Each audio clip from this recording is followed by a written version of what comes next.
The Federal Environmental Protection Agency last week approved dramatic changes in Minnesota's water quality rules. Move from the EPA comes after a state judge earlier this year approved the controversial changes to the water quality standards protecting nearly every lake, stream, and wetland across Minnesota.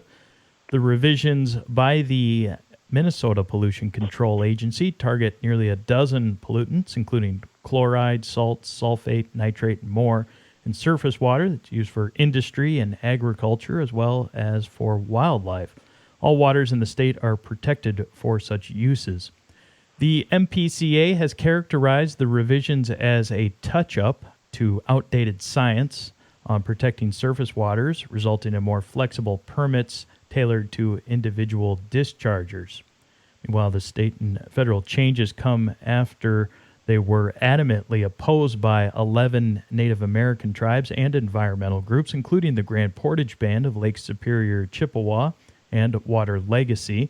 The groups say the MPCA is putting the needs of permit holders and industry ahead of the environment.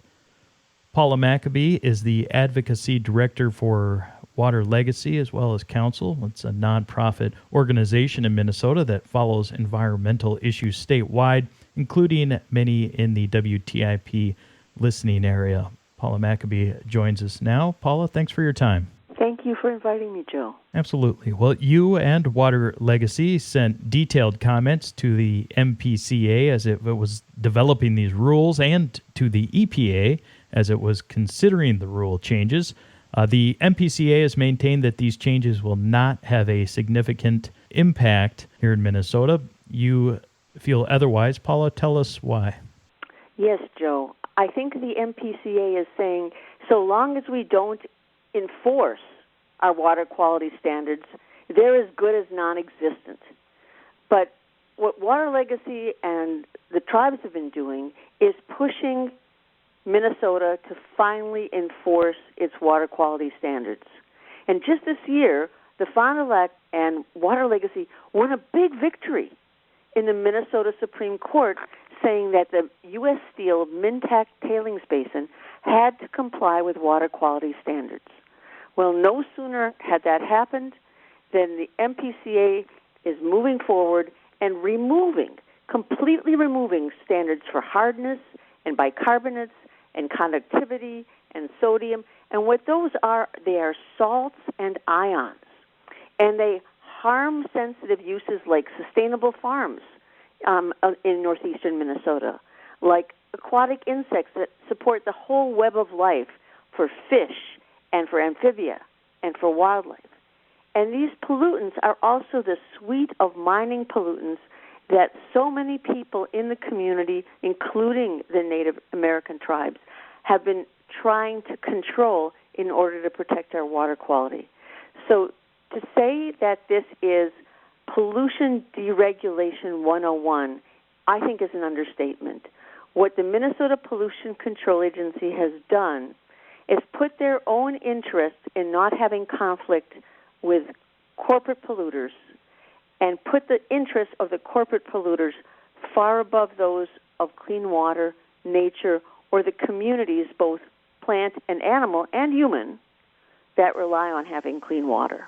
And these rule changes, to put some context to this and to explain what happened, is the rules basically eliminated numeric limits and instead call for a more narrative description describing the general conditions of a water body when we're talking about discharge from industry and water treatment plants and anyone who discharges significant quantities of wastewater into a stream or lake here in Minnesota. And at a public hearing in February in 2021, April McCormick from the Grand Portage Band, she testified on behalf of Minnesota tribes and saying that the numeric standards were at least a more adequate means of doing this, and that this is not progress but outdated and underprotective was the word that she used to describe this. She was speaking to a state judge at the time.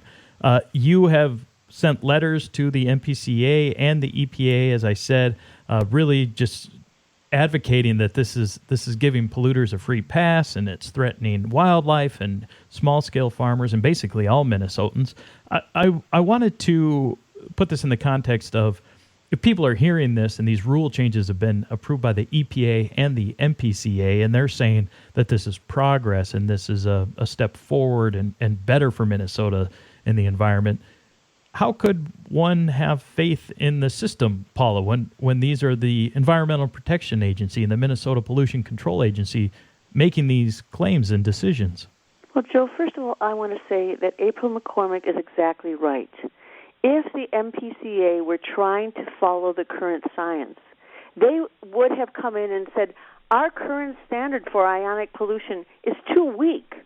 At 1,000 microsiemens per centimeter, that is our old standard. It is not protective enough for wild rice. It is not protective enough for fish. But instead what they said is, we aren't going to have any standard at all. And the idea of, quote-unquote, narrative policies, and there are no specific narrative standard about conductivity. Narrative policies is just a way for the MPCA to say, it's our discretion. We get to choose whether there are limits or not. And so that is a huge step backwards. And more fundamentally, I think you asked, how do we believe in the system working? And I just want to say, this is a hard story for me to tell people. I grew up in Minnesota, and many of these rules were put in place when I was a teenager. And I always believed that Minnesota understood that we have been gifted with some of the world's most vital fresh waters. We have lakes, and we have rivers, and we have the boundary waters, and we have Lake Superior, and these are real treasures, and that our laws were supposed to protect them. Well, those laws were put into the books, and the rules were adopted, and then the public looked away. And over the decades, more and more the agencies have come to disregard those rules and not enforce them, and turn a blind eye when polluters like Mintac, for example, are discharging huge quantities of pollution and killing wild rice and killing fish and increasing mercury contamination because of the sulfate they release. And so Native American people and environmental groups and community groups began to band together and demand enforcement. And what this change reflects is that instead of agreeing to enforce the rules and complying with the court decisions that we won, what the agency, the Minnesota Pollution Control Agency, has said, it's too much work for us to enforce our rules. Let's just get rid of them. So what I believe, and this is a hard fought, I resisted believing this. What I believe after 12 years working in this area is that the system is not working right, and that it's going to require people at the grassroots level, regular old community heroes, to get involved in saying, my water means something to me, my neighbors mean something to me, and I'm going to stand up and protect the water and protect the communities that rely on it.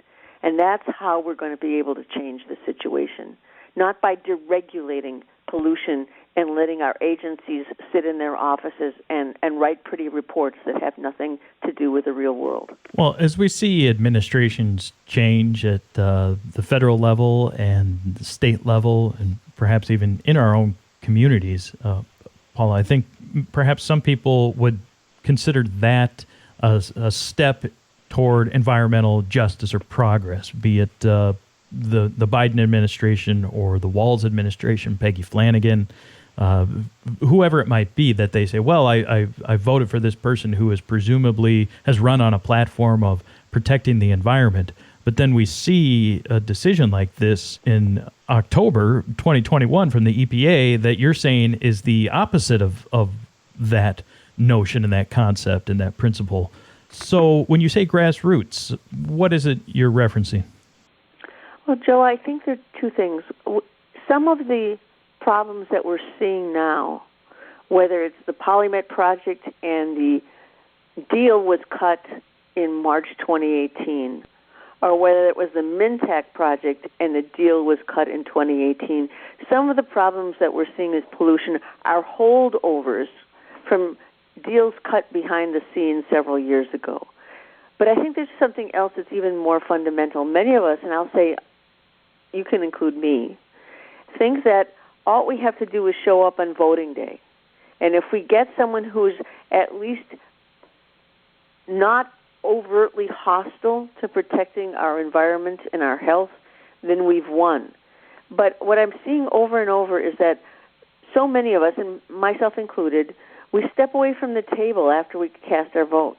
And even though the tribes don't do this, but the rest of us also need to be engaged, not just in the decision-making process, but in talking with our neighbors, talking with our local governments, talking in our communities of faith, so that we have a community that will stand up together and say, you can't sell us out to the highest bidder. You can't sell us out to the corporate interests when you're violating our interests and the interest in preserving the water and the plants and the animals for the next generation.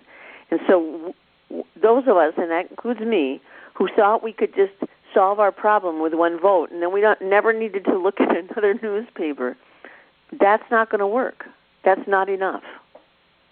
And breaking it down toward town halls, county board, city council, township meetings, where can people who are feeling frustrated after some of these changes to the water rules, including perhaps people in our community in Grand Portage and Grand Marais, Lutz, wherever they are, the Gunflint Trail, you're suggesting that work needs to start at the local level or needs to continue at the very least? I think that we need to plan ahead. Just like if we're talking about wanting to protect our resources for 7 generations to come, we need to think about changing our political system and look 7 generations ahead. So if there's someone who is a leader and someone who has faith in the community and belief in our climate and our plants and our nature, there's a school board, there's a township board, there's a local leadership in your very small community. And then we need to be building from the bottom up in our community so that in a few years, if not immediately overnight, we will have leaders at all levels who will support the governor or be the governor, who says water comes first, corporate foreign interests come last, and that we stand together for a more sustainable world. And if there's a problem, and it's hard for the Pollution Control Agency to enforce its standards, we want a community that will say, we have your back, Minnesota Pollution Control Agency. We don't have the back of the people who are destroying our water.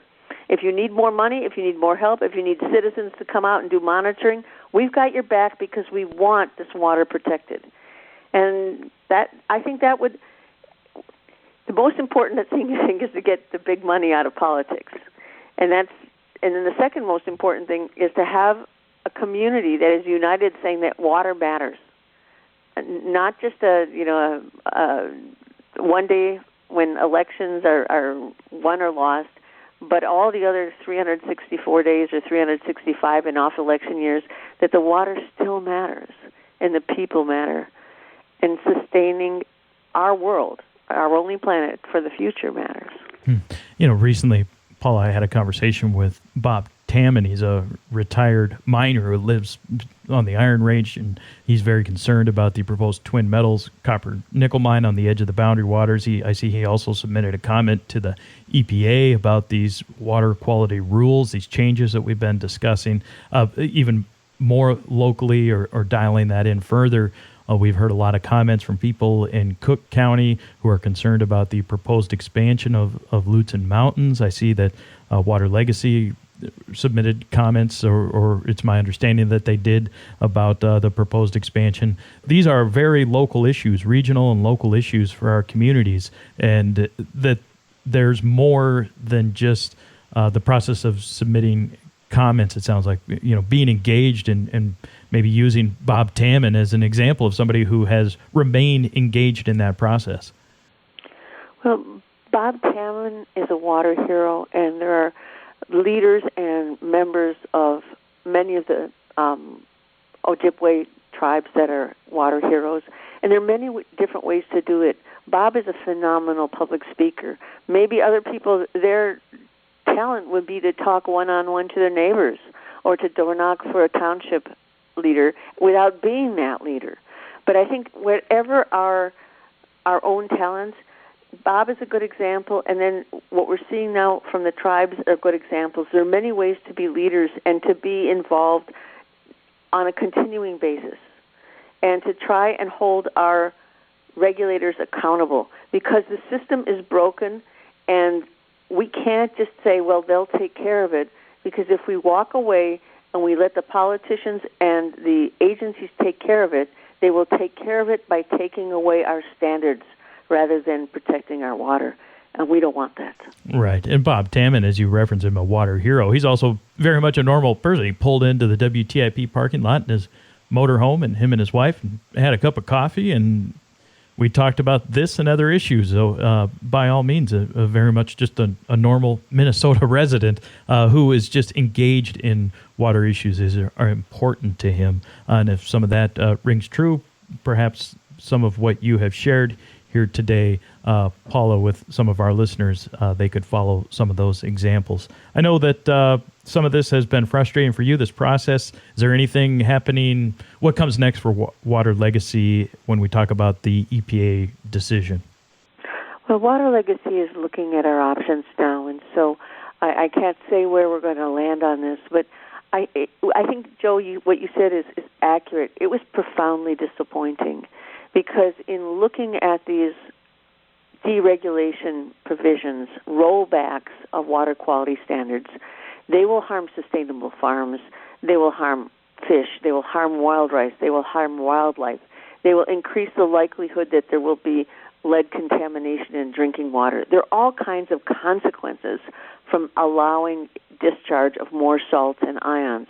And somehow this didn't matter enough to the EPA to say no, and neither did the fact that the Clean Water Act says you can't take away standards if it's going to have effect on how people use water and how animals and plants need to use water.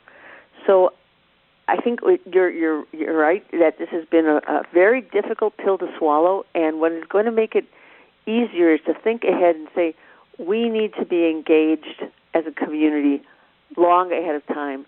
And it is the regular people, the Bob Tammans of the world, the regular people who are, who show up for meetings and who show up at Line 3 protests, that over time that is what's going to change things. And local issues matter, whether it's the ski resort expansion or whether it's a proposed mine that's going to change the water in your community.